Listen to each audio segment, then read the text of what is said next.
So I'm ready to reassemble the fuel pump assembly. And want to make sure you got some new hose. This is a 5/16. Make sure you get rubber. If you use silicone, it'll melt, and you don't want to do that. And new fuel filter, new O-ring for the tank, and new O-rings for the disconnects.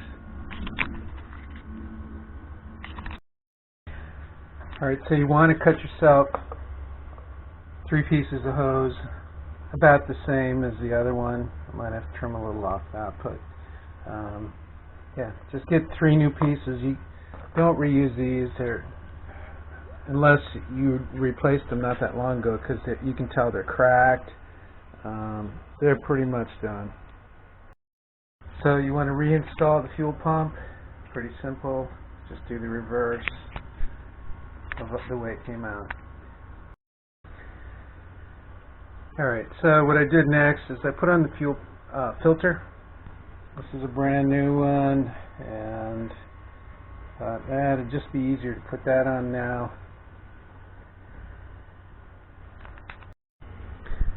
Alright, what you want to do next is kind of set this other piece up, this bracket with the pipe and stuff, and that's going to go like that on the fuel filter and on the fuel pump.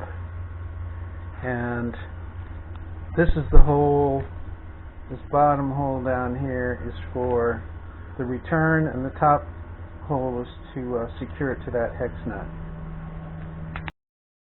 Okay, so after you put your hoses on, make sure you're happy with the position, everything. It's supposed to be a little bit tilted like that. I took a picture of it before I took it apart, and that's the way it was. So then you can go back and you can snug the fuel pump clamp, and mine's snugged all the way down, and this number 5 hex head, snug that, don't make it too tight. Then you can run your wires again. The blue one goes on the inside, the fuel pump one goes on the outside. It's the white fitting, and then of course the wire goes in the top of the fuel pump. It's pretty much reassembled. Something I'm going to do is that I noticed a little bit of corrosion around this ring, so I'm going to take a Scotch-Brite pad, just knock down the corrosion. Alright, so the fuel pump assembly is pretty much done. It's all assembled, and now I got to do a little prep work on this tank. So first thing I'm going to do is take out the old O-ring with a pick. I'm going to clean around there with a little bit of an old toothbrush, and probably maybe a little brake cleaner and a rag. And then my next thing is I'm going to use the little Scotch-Brite. Just try to clean out some of the rust and the nastiness. What you're going to need is one of these O-rings. I got that from Hermes. I think it's Lancaster, Pennsylvania, someplace around there. It's a $5 part, but it costs $8 to ship it, so that's well worth it. And what I'm going to be doing, I do it a lot of times, is parts that might move around a little bit. I'm going to cover them. We'll put a light coating of petroleum grease so that it can move just a little bit if it needs to.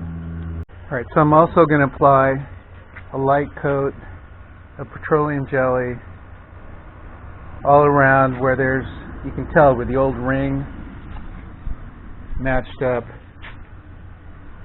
So just a light coat there, keep it all nice, and allow it to move when I snug it down.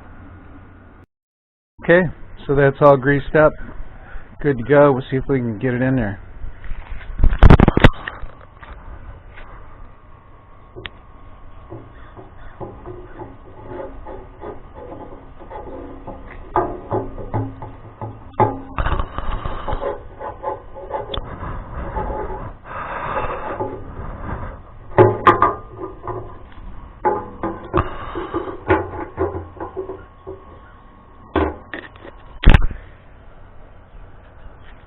Okay, it's pretty easy, and with a tank like this, letting gravity do the work. Get all your washers on. It's time to put the nuts. Finger tight down where it's just, starting to make contact. Then we'll go into our crisscross pattern. It doesn't really matter that much where you start, but just do crisscross, crisscross, crisscross. You'll feel the play to be pretty much bottomed out into that gasket, but just make sure you try to get equal pressure. It's not that hard. I don't use a torque wrench for a lot of this stuff, but you can usually do it by feel. A good time for me to replace. I've got the replacement O-rings. I did get those from Gotham Cycles. I also got the fuel filter from Gotham Cycles. It was about 20 bucks cheaper than Triumph, so I thought, and it looks exactly the same. Alright, so what I'm going to do is use a pick, take these two O-rings off. This part I am going to use a little more petroleum jelly, just make it easier to get them on, and then when they slide in, they'll slide in just a little bit easier. Well, I got this thing exposed. I'm going to put dielectric grease around there. So I want to rest it on this piece of scrap wood. Then I'm going to put gas in it. Well, I'm going to hook up all this stuff. Hook up your vent drain first, then your electrical, then you can come back and get two gas connections. Everything looks good under there. I don't see any leaks. The battery's connected. Got the battery strap. Everything looks good. The tank is bolted down.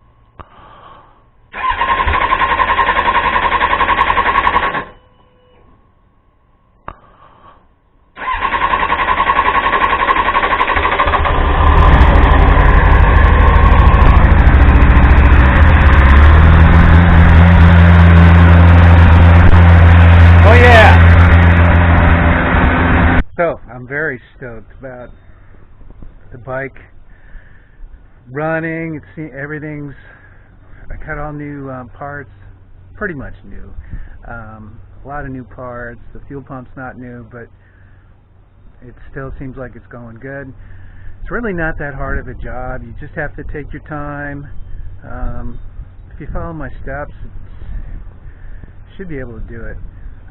The one thing I did notice on the startup, it did take a little while to pressurize the system, and that's to be expected because I had the gas lines disconnected for quite a while, and the fuel rail, probably all the gas evaporated out of there. So, but once it took, it's running great, and it never has been a hard starter.